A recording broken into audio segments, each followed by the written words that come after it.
Kenya's achievements in empowering women and girls through various policies and programs implemented by President Uhuru Kenyatta have been remarkable. This week on Project 254. We are proud of our past achievements and we remain confident about scaling the heights on gender equality as we progress into the future. Women Enterprise Fund has really helped, not only us, many women. From us, we have even linked some women that feared taking the loan. Female genital mutilation is neither in Quran or in Holy Bible. The more I fight, the more I get other survivors to come out.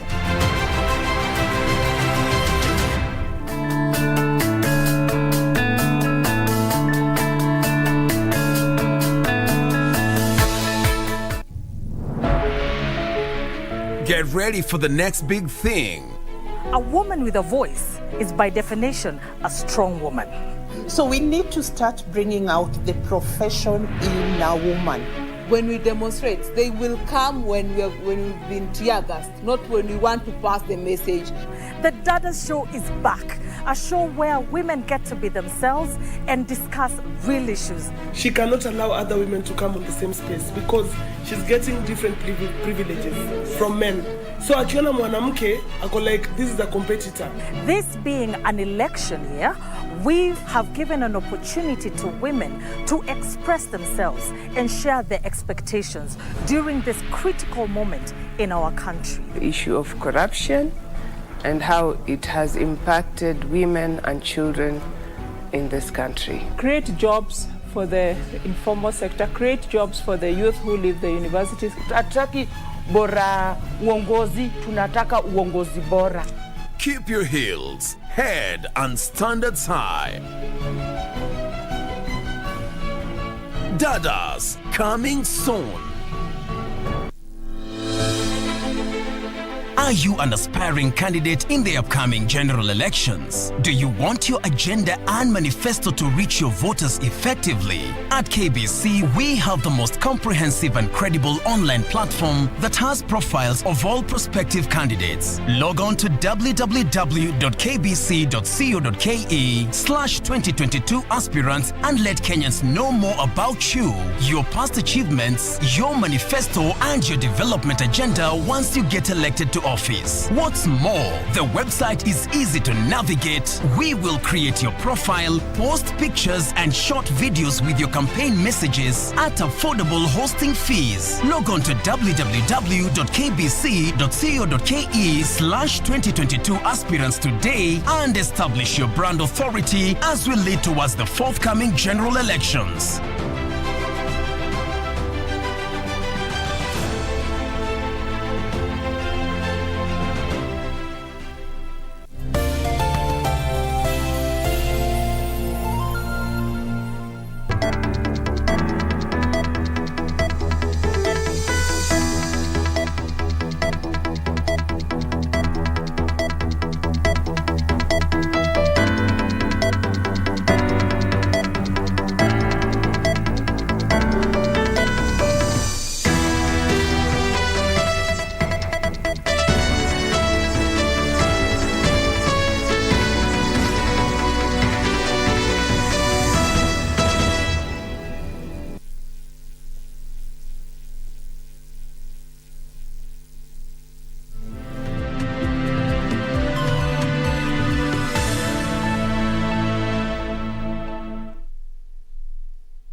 Good afternoon. It is the first day of April 2022.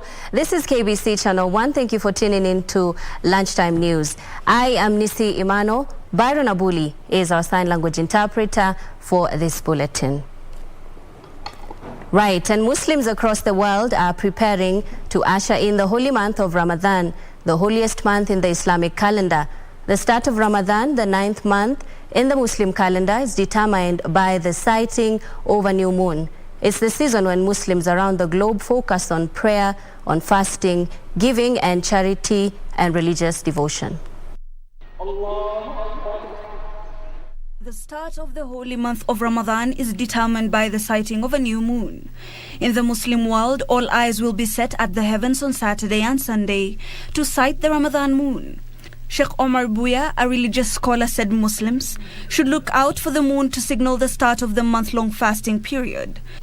Ofisi ya kitaifa ya mufti wa Kenya kwa ushauri wa bodi ya kitaifa ya uongozi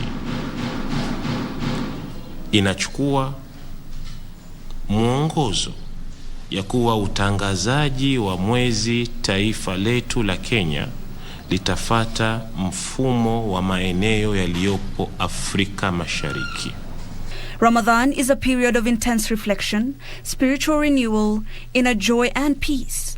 The Kenya National Muslim Advisory Council chairperson Sheikh Juma Ngao said, fasting is intended to guide Muslims about patience, humility, spirituality, sacrifice and more prayers. So we call upon every Muslim, inshallah, to take this time of Ramadan to pray for peace to this nation, peace in Palestine, Ukraine, Russia, Libya, Syria, Yemen,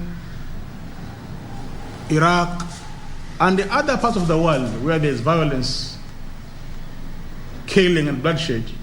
We must pray for peace to those nations this time of the whole month of Ramadan. Fasting is compulsory upon every Muslim male or female, but exemptions include children under the age of puberty, insane people, men and women who are too old to undertake the obligation of fast. Elsewhere, senators will have the power to probe governors over the utilization of grants if a mediated bill adopted by the Senate is passed by the National Assembly and enacted into law. Senators say their oversight mandate on monies sent to counties will be enhanced if the bill sails through Parliament. The Speaker, it shall be remembered that last year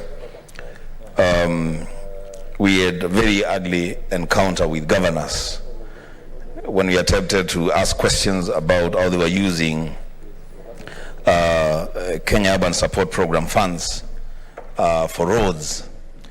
Now they will have nowhere to hide, because what has happened by the passage of this bill is that now we will be able to question into the expenditure of additional grants to counties. The biggest challenge that we had with the title, grants, conditional and unconditional, is something which will become a thing of the past. Now, having changed the title of this to additional grants, this helps the Senate continue oversighting on every resource which is sent to the county governments. We've won a great deal that, Mr. Speaker, just like the division of revenue, these grants will be brought to the House annually, Mr. Speaker, for appropriation. If funds are going to counties, the Senate must have a role in questions of oversight and accountability. And it is important that the National Assembly does not arrogate responsibilities of the Senate on funds that are devolved. But there is a worry. There is cause for worry. You are not yet off the hook, Senator James Orengo, because we need an assurance that members of the National Assembly will pass this mediation report.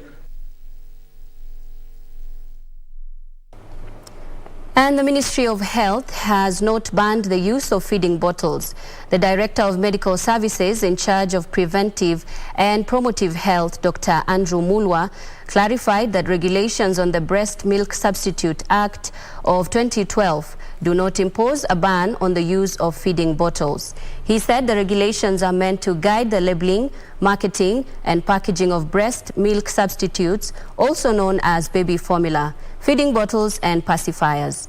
Mulwa said that the regulations, which take effect on the 30th of May, may touch on the ethical interaction between health workers and marketers of breast milk substitutes. He was speaking at the closure of the National Maternal, Infant and Young Child Nutrition Symposium. Breast milk and substitutes regulation of 184 of 2021, published in August last year, one regulates the sale, the promotion, advertisement, engagement of industry with health workers, of breast milk substitutes and attendant products. This is about what you call formula feeds for children. This is about, of course, the feeding items the items that you use to present the breast milk substitutes. And the ministry is not banning the sale or advertisement or any market or marketing of this. What the ministry is doing is to regulate so that there is no unethical promotion of breast milk substitutes to the citizens of this republic.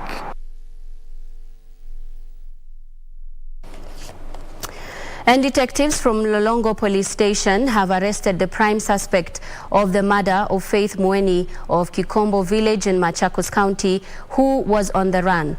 Richard Mutisia, who is now under police custody, was arrested in Mlolongo after he attempted to commit suicide last night. He was, however, rescued and rushed to Kitengela Sub-County Hospital. Lodging attendants later alerted the police. His late wife was found in a pool of blood with deep panga cuts in her head and hands.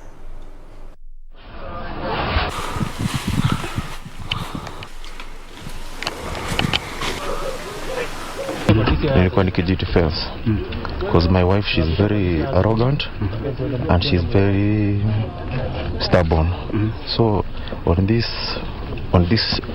night she took a knife. She wanted to stab me with a knife, but I had to defend myself. And police from Kisii County have launched an investigation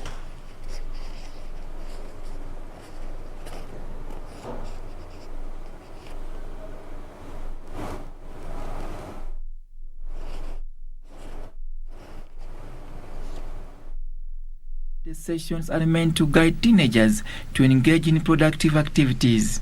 Kuweza kunyosha tabia za vijana hawa ziweze kuwa nzuri katika society, kwa sababu ndio viongozi wetu wa kesho.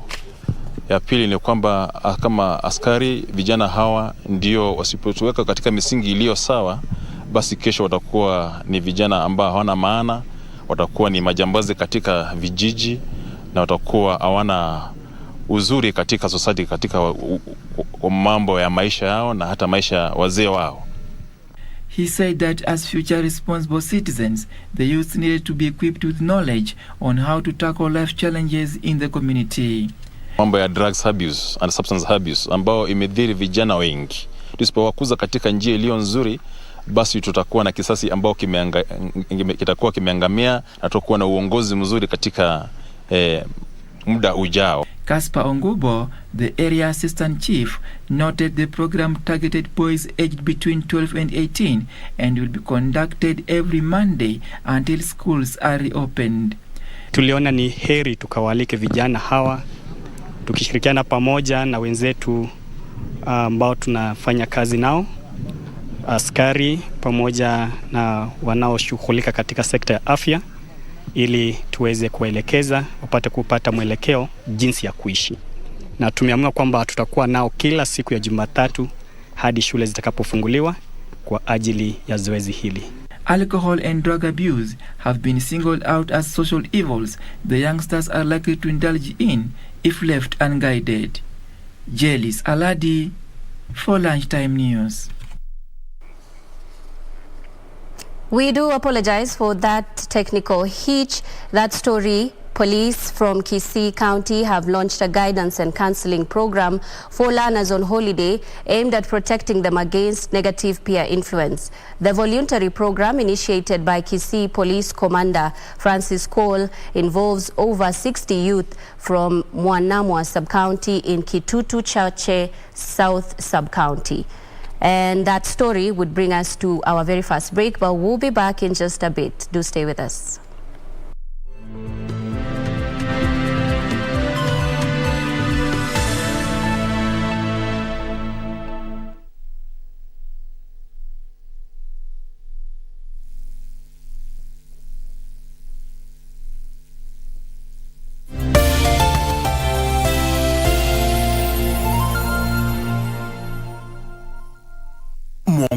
umoja umekamilika.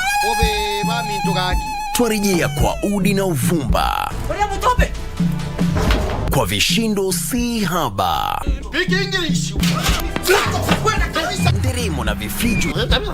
Tulia tuli, maana mambo si kama kawaida tena, kwani kupitia runinga yako ya KBC ushapata tarehe. Vitimbi kila Jumatatu jioni saa 1:30 usikose.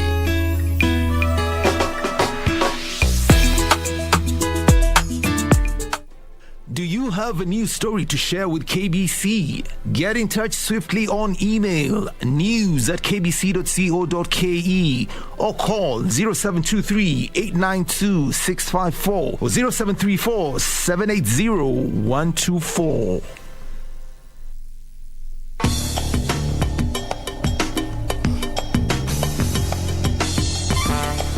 Why are you leaving? Trust me, she's harmless. No.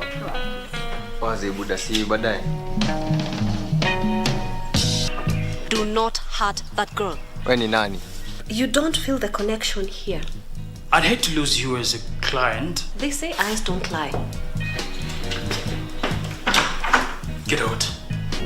Wewe, kama wanakusikia hapo.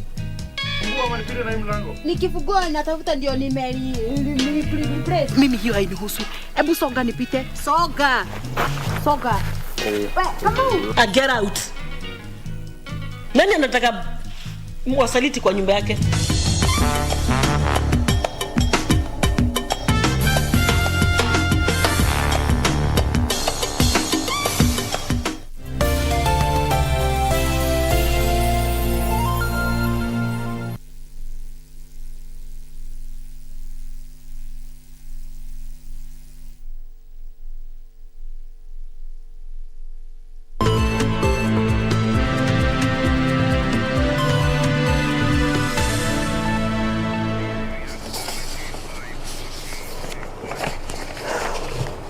And welcome back. Thank you for staying with us. This is Lunchtime News. Moving on, the Kenya Kwanza Alliance is now accusing the state of funding BBI activities in violation of the Public Finance Management Act. In reaction to the ruling delivered by the Supreme Court Thursday that upheld the appellant court decision to impugn the BBI bill, the Alliance now says its members of parliament will move a motion in the coming days to compel the Auditor General to conduct a forensic audit of the total sum of money spent on BBI. By a majority decision, the Supreme Court Thursday upheld a decision of the High Court and Appellate Court that impugned the BBI bill, faulting President Uhuru Kenyatta for his direct involvement in the initiation and promotion of the referendum bill. Following the decision, the Kenya Kwanza Alliance, led by Deputy President William Ruto, now claims the BBI activities were funded by the Exchequer for the last 4 years in violation of the Public Finance Management Act, alleging the National Assembly had not appropriated monies to fund the activities. It is important to note that public funds used in the constitutional process were not appropriated by the National Assembly for the purpose, but were rather an illegal diversion of public funds by some public officials who decided to use their offices, to finance politics contrary to the Constitution and the Public Finance Management Act of 2012. The Alliance also wants public officials alleged to have diverted public money to BBI surcharged. We are aware that the Building Bridges Initiative Task Force spent approximately 10 billion Kenya shillings of public money in hotels, purportedly for collecting public views on the now declared unconstitutional Bill 2020. The Alliance has instructed MPs allied to the outfit to move a motion compelling the Auditor General to conduct a forensic audit of the total sum of money spent on BBI. Section 37 of the Public Audit Act 2015, the Auditor General, upon request by Parliament, is required to conduct forensic audits to establish fraud, corruption, or other financial improprieties. Meanwhile, A section of Bungoma residents have hailed the ruling by the Supreme Court, claiming it had saved them the costs of implementing the intended changes to the Constitution. Ilikuwa mzigo ketu kwa sisi wananchi. Ilikuwa mzigo sana sababu hata uchumi umepanda, hatuoni shughuli tuko nayo ile kubwa sana. Waje tuende na katiba yenye iko saizi ili pengine maoni ya mambo ya regi tuelelee baada ya elections. Hiyo ilikuwa inatuletea kama tunaongezeka tu mzigo juu ya mzigo ingine. John Jacob Kuria, Lunchtime News. Moving on, Azimio la Umoja coalition member parties have embarked on countrywide negotiations on how to field strong candidates in the August general elections. The leaders are working towards coming up with a single candidate to fly the coalition umbrella for various elective positions through negotiated democracy. This as ODM party begins its primaries today in Nakuru and Turkana counties. In a move aimed at ensuring they field strong candidates in the upcoming general elections, Azimio la Umoja member parties have embarked on countrywide negotiations. Delegates and leaders drawn from Jubilee, KANU, PNU and ODM parties have been holding consensus meetings at grassroots levels with the aim of fielding a single candidate under the coalition in every elective position. The coalition's head of presidential campaigns, Ndiritu Murithi, noted that consensus would help in solving problems emerging from party primaries and foster unity among members and aspirants. We're very, very happy also to be meeting here at Azimio Center in Nanyuki. Testimony to the work that is going on to make sure that Azimio candidates are the ones who are winning right across the various seats. Try and strategize on how we are going to have our candidates agreeable so that for every seat in the county we only have one Azimio candidate. And the idea here is to build consensus so that we face our opponents as a strong, united team called Azimio in all the seats. Watu wa UDA hao ni watu wa marathon. Na wakiwa watu wa marathon na sisi tunajipanga vizuri. Kwanza wakienda wachoke na sisi tuanze vigorously campaign ya kuchukua ushindi. Was my classmate. This as Tongaren Member of Parliament aspirant John Kimwela has urged DAP Kenya to embrace universal suffrage in the forthcoming party nominations. Let's go for the nomination that will involve our members. Let's not sit in a boardroom and make a decision of maybe dishing out certificates to a few individuals. So I'll advise, my advice to the party will be let's go for the nomination and let the people choose who they believe is a popular candidate to carry the flag of the party for the parliamentary seat. Kimwela said it's only through engaging party members that fair nominations will be arrived at, which will ensure strong candidates are in the ballot for the August 9th elections. Yeah, I'm ready like yesterday. I've prepared enough. The ground is ripe. People are so willing and are very supportive. Kimwela will face off with the current Member of Parliament, Eseli Simiu, for the DAP Kenya party ticket for the Tongaren constituency. Nancy Okware, Lunchtime News. And away from that, Umoja 2 residents have decried poor sewerage system in their estate, terming it as a health hazard. The residents say cases of waterborne diseases outbreak have been reported, claiming raw sewage has been leaking to clean water pipes. Food vendors say they are losing customers due to foul smell from the open sewerage. They are calling on the county government to intervene and ensure they repair the system as it poses a health risk for the residents.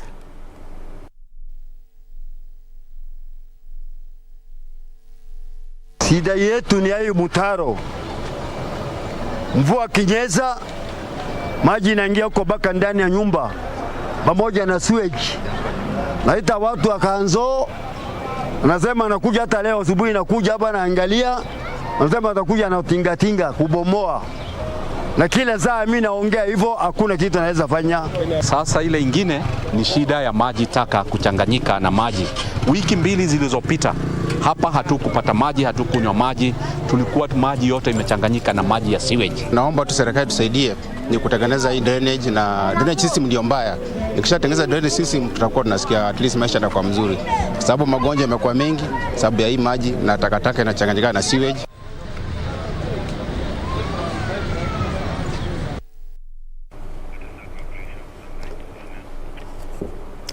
SACCO remittances are likely to go down as increasing food and commodity prices reduce the saving power of Kenyans. The SACCO Society Regulatory Authority says members' disposable incomes have been compromised and SACCO must begin thinking of ways to cushion themselves. Spread of COVID-19, many cooperative societies plunged into financial crisis due to low capitalization. Even though many SACCOs survived the trying seasons, fears have been triggered due to the high rates of inflation, which might compromise members' remittance. SASRA CEO Peter Njoroge notes that impending financially demanding seasons such as school openings will put more pressure on SACCOs due to increased borrowing. He says SACCOs need to be more alert on how their portfolios will be affected by using data and regulation guidance in order to respond appropriately. All these factors will affect the macroeconomic environment, which eventually will be manifested in the incomes that households have and businesses have to support employment and support, households in their day-to-day life. Three quarters of this country is not having sufficient rain. And when it doesn't have sufficient rainfall coming at the right time when it was required, it means that we are going to have a strain on food chain, on food supply. He, however, notes credit guarantee scheme targeting SMEs, which is a de-risking element, can be used to mitigate the risk. But I think people generally, one would want to hold back in terms of consumption on unessential items. People would want to hold incomes to survive. SACCOs are confident that the sector is resilient, and as 75% of industry assets are from employer-based public sector SACCOs. That makes an institution to be very strong. In the event we have such happenings in the economy, then it means the society will still serve its members because of the strong capital base that you have. They say, however, that the economic situation is worrying and major shifts must still be made. Hibak Said for Lunchtime News. And elsewhere, the Bank of Kigali made 5.8 billion shillings in full-year net profit that was driven by interest income that rose 24.9%. The lender has proposed a dividend payout of 3 shillings and 22 cents per share. Details of this and other stories in our business roundup. Bank of Kigali saw its total operating income increase by 24.8% to 19.5 billion shillings, while the total recurring operating costs were up by 39.2% to 7.1 billion shillings. This was mainly on account of loan loss provisions that was at 4.2 billion shillings. In addition, the lender's income tax expense increased by 34.1% to 2.8 billion shillings. The two expenses dragged the lender's profit to 5.8 billion shillings, which represents a 35% increase year on year. Our total operating income grew by 25%, and that is mostly a good mix of growth both on the performance from the loan book side, good balance in terms of customer deposit costs, and also our non-funded income. We saw the business go aggressively across all business lines. Meanwhile, UAP Holdings reported an 83% improvement in their full-year loss before tax to 175 million shillings compared to the 1.05 billion shillings for 2020, helped by cost of reduction and increased investment income. The firm says it is in the red on account of increased claims attributed to the COVID-19 pandemic. Gross written premiums were up by 30%, while net investment income rose by 21.1% to 4.6 billion shillings. Claims were elevated through 2021 in these difficult times that we've experienced in the last 2 years. I think the important thing is we have kept our promises to our customers, we have settled claims, and this can only build trust and confidence in the brand, which is for the long term. Hizi viazi zinakuzwa na maji na kaviazi kamoja ama begu moja ina uwezo wa kutoa viazi 7 mpaka 30. Kwa hivyo unaona hii ni viazi itatusaidia sana na iko na market already. Mbegu moja hiyo kidogo inaitwa mini tuber, inamea kwa maji. Kwa maji si kwa mchanga. Wakati tuta harvest kuitoa kwa maji, tunaipeleka kwa mchanga. Hiyo mbegu inaitwa shangi. Ni ile tulitoa kwa mini tuber tukaipeleka kwa ground, tukiitoa hapo inaitwa shangi. So hiyo mbegu tukisha itoa ndio tunauzia wakulima.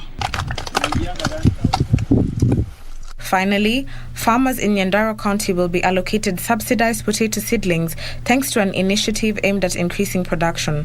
National Youth Service Commander Ndambiri Nyaga is encouraging farmers to embrace the certified Shangi potato variety, which has an extended lifeline. Ndusamo Kami for Lunchtime News. Time now for another short break, but we'll be back in just a few.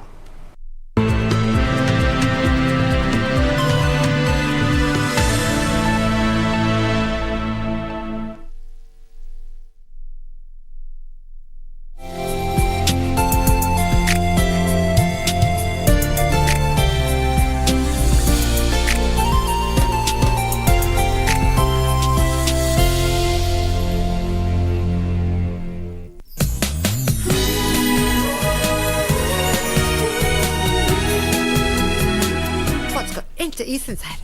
Why did he bring that fool home? What if the Hong family blames us for nothing and blackmails us? I kept thinking about you. I think I can't live. From now on, you'll be addicted to me. Enough. Dad has let the money matter go. We're out of trouble now. Even if Dad let it go, the money still isn't yours.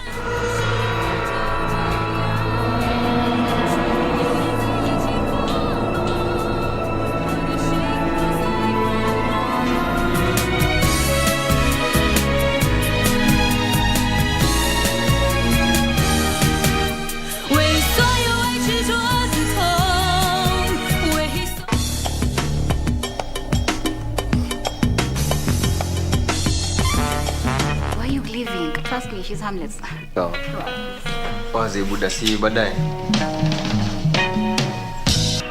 Do not hurt that girl. When in nani? You don't feel the connection here. I'd hate to lose you as a client. They say eyes don't lie.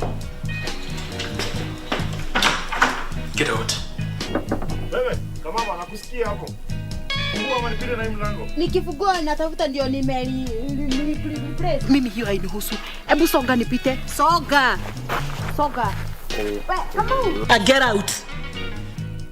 Nani anataka mwasaliti kwa nyumba yake?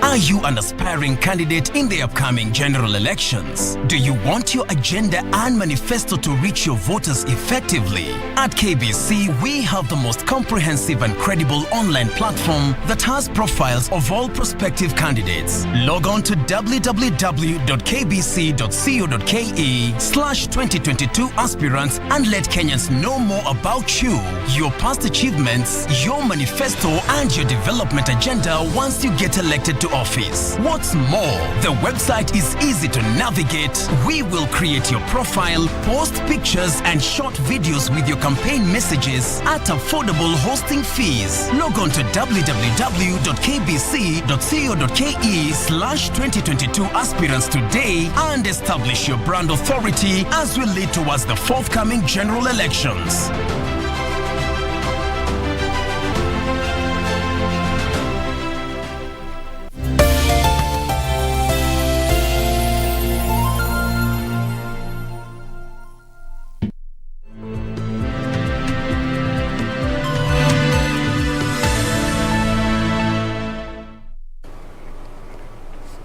Welcome back. Thank you for staying with us.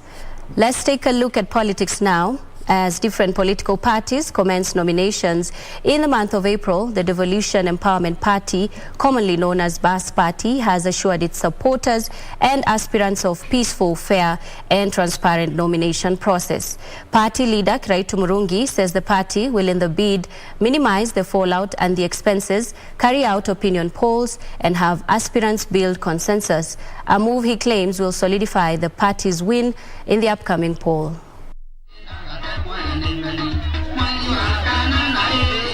The Devolution Empowerment Party has moved to assure its supporters of fair nominations if the party fails to reach a consensus in some region.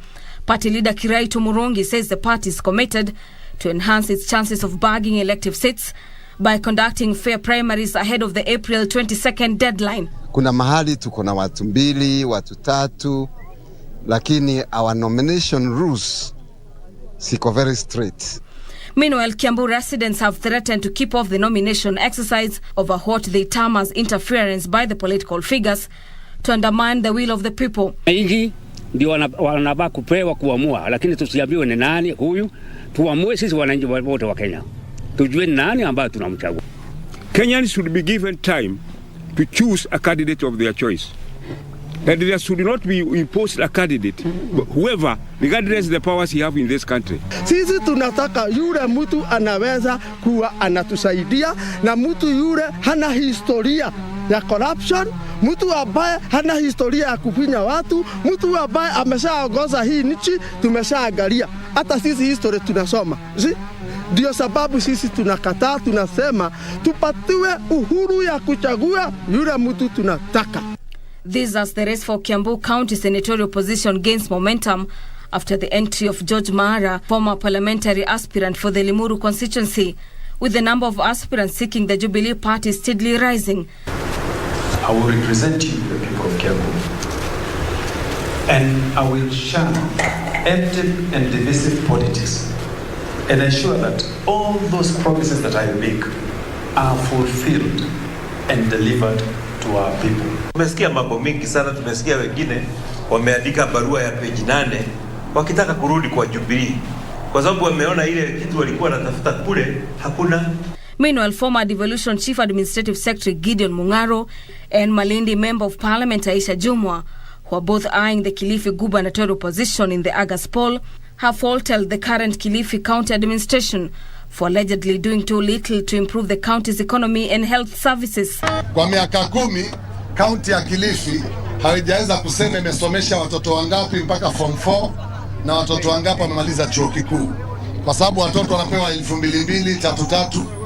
Tutaweka mikakati maalum, tutakuwa na mradi wa elimu. Mambo ya food security, mimi nataka niwahakikishie ya kwamba hii Kilifi inasoma katika rahamani zote kwa masuala ya njaa na masuala ya ukame, na hilo mimi nataka nilipigie mbizi nitakapopata nafasi kama gavana.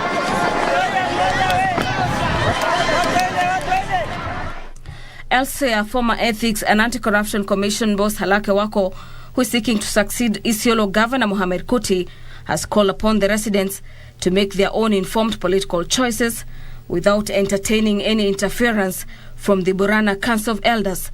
Lazima tudumishe amani, tudumishe uwiano, tudumishe utangamano. Na mfano wa utangamano mema ni ya watu wa Garbatula. For Lunchtime News, I'm Gladys Mungai.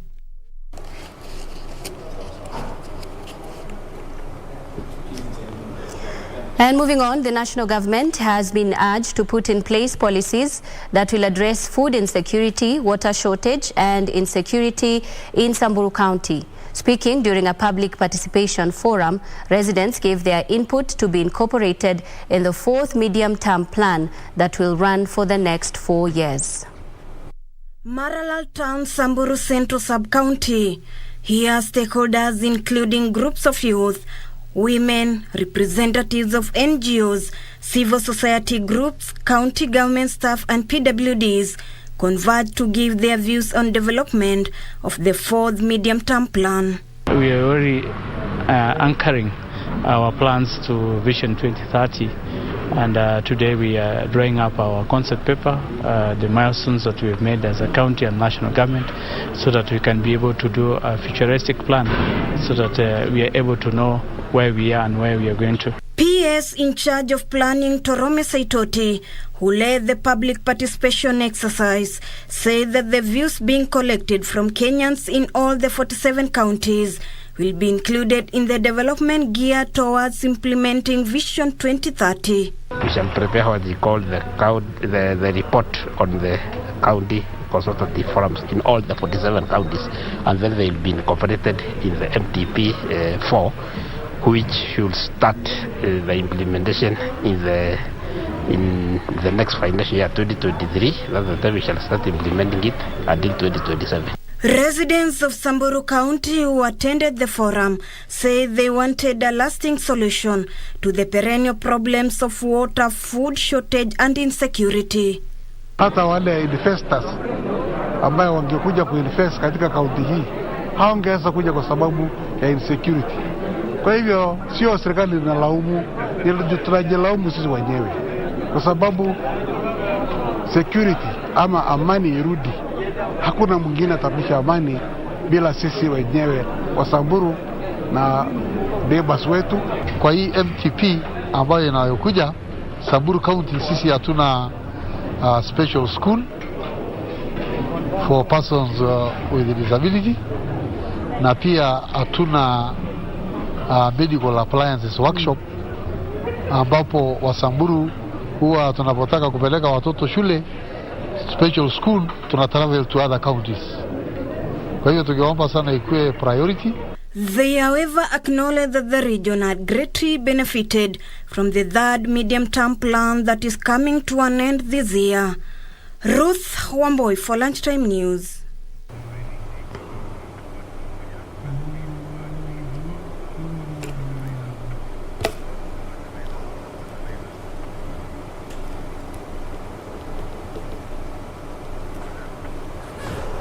All right, we now want to take you to a press briefing that is going on, and we will be listening in, and the press briefing is of course on the cost of fertilizer. And 130,000 acres, that is 1.13 million acres. To ensure efficient delivery and control mechanisms are in place, the fertilizers will be available at NCPB stores countrywide, effective tomorrow morning.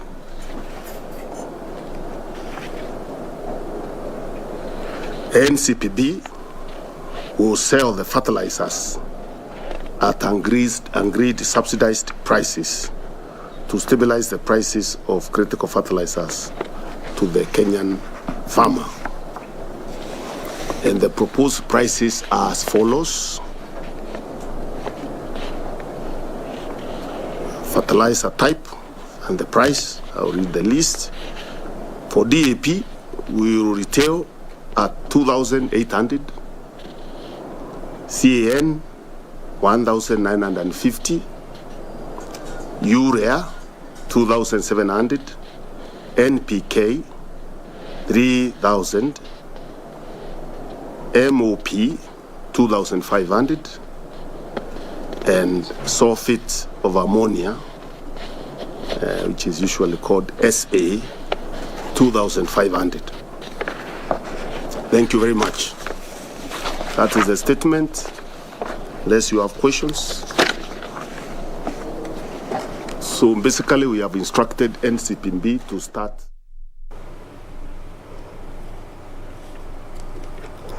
All right, and of course that's a press briefing going on there at Kilimo House, and that's the CS for Agriculture, Peter Munyi, speaking on the cost of fertilizer. That's the story that we'll bring to you comprehensively in our bulletins.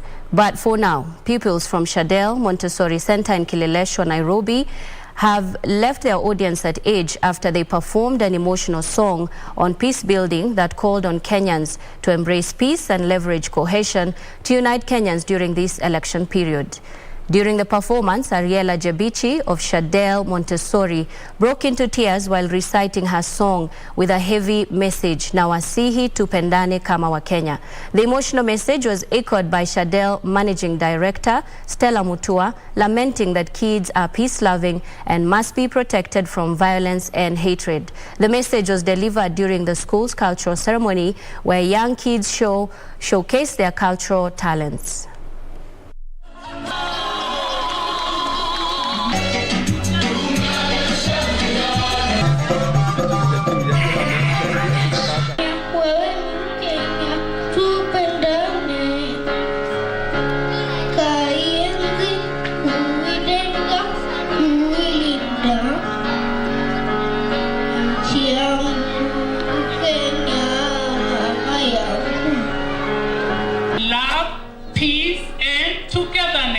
Let's show them that.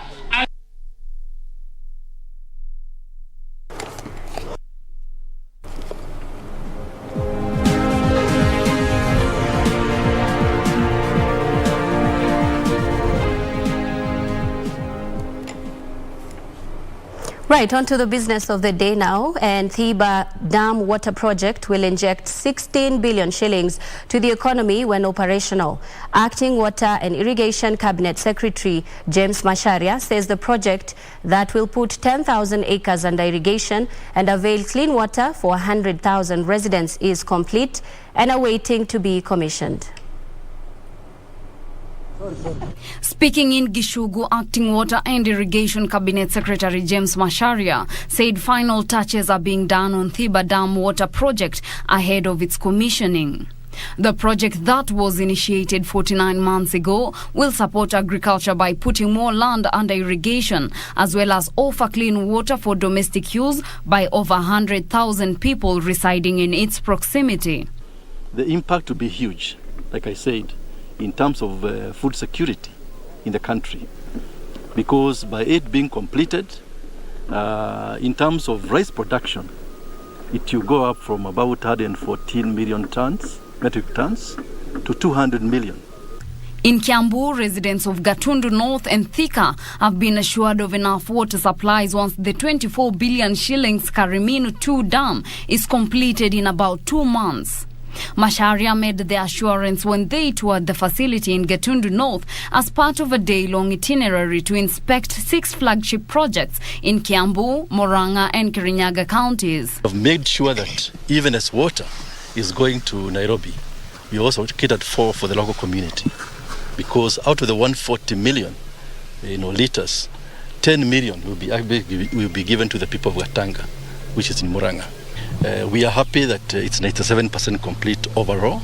Meanwhile, those living in Nairobi metropolitan area may soon start receiving more water supply once a water collector tunnel project is completed. Masharia says construction of the tunnel and water treatment plant at Kigoro in Murang'a County is complete, but the remaining part is finalizing installation of pipes on the 34.5 kilometer stretch. The water supply, the demand we have is about 810 million liters every day. Now, if you look at what we have right now, is about, I think, about 560 or thereabouts. So the deficit, thereabouts 250, 260 million liters. So you can see if you complete this project, 140, you've cut by half the demand we have, especially for Nairobi. I'm talking about Nairobi, because Nairobi is the one which got a big problem. The 8.2 billion shillings project is expected to increase water volumes at Ndakaini Dam. Reporting for Lunchtime News, I am Teresa Mutai. On the international scene, Russian President Vladimir Putin has signed a decree demanding foreign buyers to pay in rubles for Russia gas from April the 1st. The Russian president has threatened to halt all gas and oil supplies to Europe if these payments were not made using the Russian currency.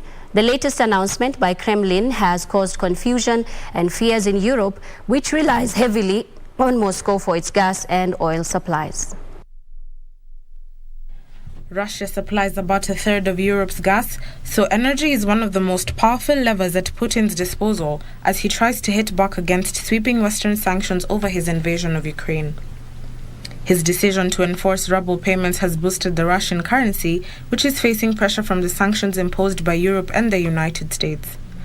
The Russian president has said in order to purchase Russian natural gas, countries must open ruble accounts in Russian banks. It is from these accounts that payments will be made for gas delivered starting from tomorrow. An order signed by Putin set out a mechanism for buyers to transfer foreign currency to a special account at a Russian bank, which would then send rubles back to the foreign buyer to make payment for the gas. He said the switch was meant to strengthen Russia's sovereignty, and it would stick to its obligations on all contracts. Elsewhere, Sri Lankan police imposed a curfew and fired tear gas at demonstrators protesting dire food, fuel and power shortages outside the president's house. Agitated protesters stormed through barricades and were accused of setting fire to a bus on Thursday night. President Gotabaya Rajapaksa blamed the events on extremist elements. Sri Lanka is now in the midst of a foreign exchange crisis that has crippled its economy. Faced with 13-hour power cuts, a lack of fuel, essential food items and medicines, public anger has reached a new high. The protests outside the president's house began peacefully, but participants say things turned violent after police fired tear gas and water cannons and also beat the people present. The demonstrations mark a massive turnaround in popularity for Mr. Rajapaksa, who swept into power with a majority win in 2019, promising stability and a strong hand to rule the country. Critics have been pointing to rank corruption and nepotism, his brothers and nephews occupying several key ministerial portfolios, as one of the main reasons for the situation the country has found itself in. Finally, the Organization of the Petroleum Exporting Countries, OPEC Plus, has announced on Thursday that it would stick to existing plans for modest oil production increases in May despite surging crude prices. The Oil Alliance reconfirmed the decision to adjust upward the monthly overall production by 432,000 barrels per day for the month of May 2022, according to a statement released after the 27th OPEC and non-OPEC ministerial meeting. So far, OPEC Plus has added 400,000 barrels per day at the start of each month, according to its schedule of gradual output increases agreed in July 2021 to offset production cuts made at the height of the COVID-19 pandemic in 2020. Major oil-consuming nations including the United States, Britain and Germany have recently called on the OPEC Plus countries to further boost their production targets to rein in soaring prices.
Sayembra.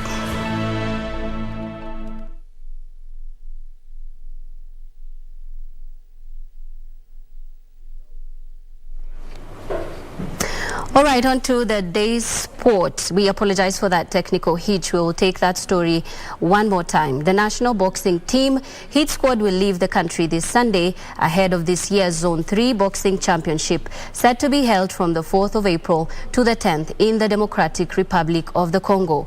The Kenyan pugilis are undergoing rigorous training at the Mathare Police Depot ahead of the regional assignment. The Kenyan team, comprising of 22 pugilists, will leave the country on Sunday ahead of the Zone 3 Boxing Championship. Hit squad is currently training at the Mathare Police Depot under the tutelage of head coach Musa Benjamin and assistant coach Dave Munuhe. Kenyan pugilists are targeting to replicate the same performance that saw them bag 1 gold, 5 silver and 5 bronze at the regional showpiece last year. Veteran Nico Koth, Elia Joey and Christine Ongare will lead Kenya's medal hunt at the championship.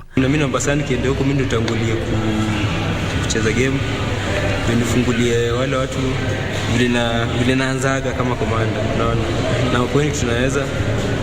Unajua lazima pia ujiweke juu kwanza. Mimi tayari mimi na moral yangu juu, mimi sina wasiwasi. This is just a build up for the upcoming major tournaments. We have the Women World Championship which will be held in Turkey like in May. So it's for us ladies, it's also like a build-up match.